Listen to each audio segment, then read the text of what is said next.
আর মাত্র হাতে গোনা কয়েকদিন বাকি। 23 এপ্রিল ও 29 এপ্রিল পশ্চিমবঙ্গ ইলেকশন।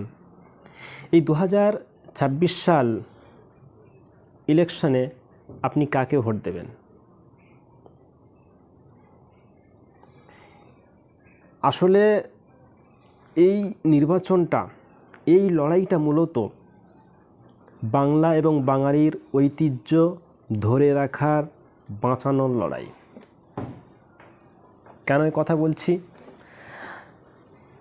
আপনি কি খাবেন, কি পরবেন, গোমাংস খাবেন কি মোষ মাংস খাবেন, মাছ খাবেন, পোলট্রি খাবেন, সেটা অন্য কেউ এসে ঠিক করে দেবে, আপনি মেনে নেবেন? আপনার বিবেক কী তাহলে? আজকের এই নির্বাচনটা আপনার স্বাধীনতা হরণ হয়ে যাবে না তো? সুতরাং এই নির্বাচনে আপনি ভোট দেওয়ার আগে অবশ্যই এই কথাগুলো মাথায় রাখবেন। নাম্বার 1, ধর্ম দেখে ভোট দেবেন না। কেউ মন্দির করবে, মসজিদ করবে, মন্দির করেছে, মসজিদ করেছে, এটা দেখে আপনি ভোট দেবেন না। আপনি যদি বিবেকবান মানুষ হন, একজন মসজিদ এবং মন্দিরের সামনে ফকির যখন দাঁড়িয়ে থাকে, ভিখারি, তাকে জিজ্ঞাসা করলে যে তুমি কোন ধর্ম বা বর্ণের, সে শুধু বলবে বাবু আমাকে দুটো ভিক্ষা দাও, আমি খাবো। তাহলে যেখানে মানুষ বিপদে আছে, এমন ফ্যামিলি আছে দুবেলা দুমুঠো খেতে পারে না ভালো করে, আজকে আমাদেরকে ধর্মের নামে বাংলা বাঙালিকে বিভাজন করার চেষ্টা করা হচ্ছে। সুতরাং আপনার ভোট অবশ্যই ধর্ম দেখে দেবেন না। আবেগের বশে আপনি যদি ধর্ম দেখে ভোট দেন, সেটা হিন্দু হোক মুসলিম হোক, মনে আছে সে আসামের কথা? আসামে আজকে কী অবস্থা? ঘুষপেটিয়া বাংলাদেশি তাড়ানোর নাম করে হিন্দু মুসলিম সবাইকে সমস্যায় ফেলা হয়েছে এনআরসির মাধ্যমে। আজকে এই 2026 সালেও এসআইআর, ইডি, সিবিআই নির্বাচনের সময় আসে, তার আগে কি করে? তার আগে কোথায় থাকে? ঘুষপেটিয়া বা বাংলাদেশি অনুপ্রবেশকারী কোথায় থেকে এসেছে? আপনি যদি ম্যাপ দেখেন তাহলে বাংলাদেশের অনেকটা লম্বা জায়গা জুড়ে আছে পশ্চিমবঙ্গ, তারপরে আপনার আসাম আছে, মেঘালয় আছে, ত্রিপুরা, পুরো ত্রিপুরাটাই বাংলাদেশে। ত্রিপুরায় তো হচ্ছে না কেন? মেঘালয়ে হচ্ছে না কেন এসআইআর?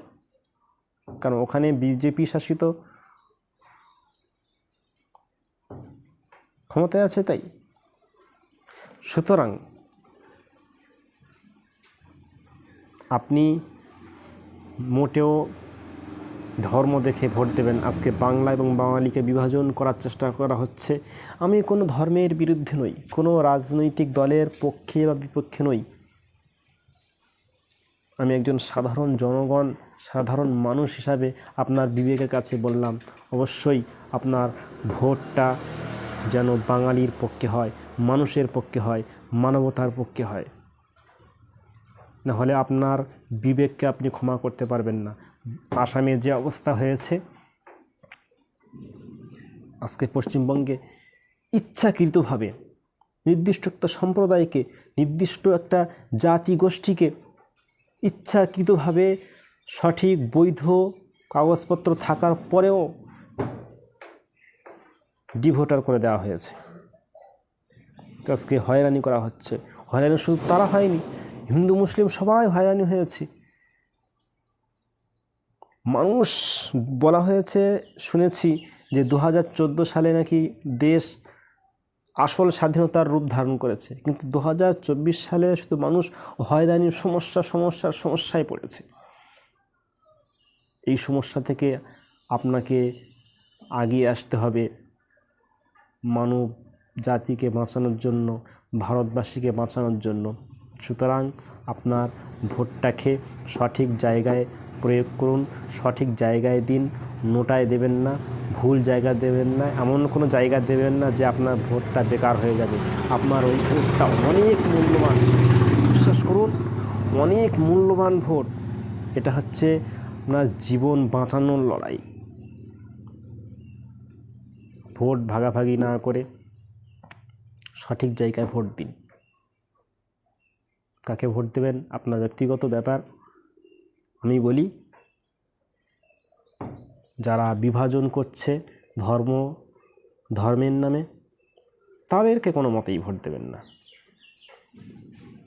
তারপরে আপনি যাকে খুশি দিতে পারেন, তবে আপনার ভোটটা যেন সঠিক জায়গায় পড়ে।